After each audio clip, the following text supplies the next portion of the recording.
அப்ப இணை கற்பிக்கக்கூடிய இது போன்று மறைவான ஞானம் அல்லாஹ்வை தவிர வேறு யாருக்கும் இல்லை என்று அணியக்கூடியத இவங்க என்ன செய்யறாங்க?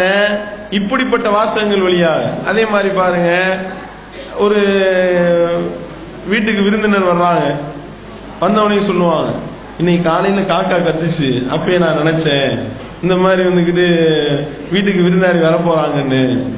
அது இப்படி இந்த காக்காவுக்கு மறைவான ஞானம் இருக்கா?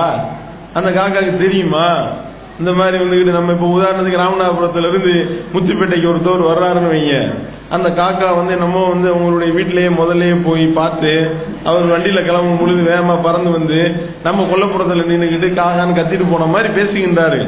அப்படி இல்லாவிட்டா அந்த காக்காக்கு தெரியுமா இவருடைய சொந்தக்காரரு ஒரு வீட்டுக்கு போக போறாருன்னு எப்படி தெரிஞ்சிச்சு?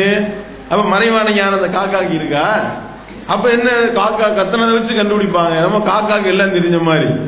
அது ஏதோ சோறு தீரு எவனும் போடலன்றதுனால வீட்டு வாசல்ல கத்தி இருக்கும், என்னத்தையா சோத்தை போட்டு விடுங்களா அப்படின்ட்டு அப்படி கத்தி இருக்குமே ஒழிய அதுக்கு மறைவான ஞானம் இருப்பதை போல ஒரு நிலைமையை நம்ம பார்க்கின்றோம். இப்படி நம்மளுடைய சமுதாயத்துல இப்படிப்பட்ட ஒரு இணை கற்பிக்கக்கூடிய நம்பிக்கை, அல்லாஹ்வுக்கு இணை கற்பிக்கக்கூடிய ஒரு மிகப்பெரிய ஒரு பாரதூரமான விஷயம் இதுல அடங்கி இருக்கின்றது.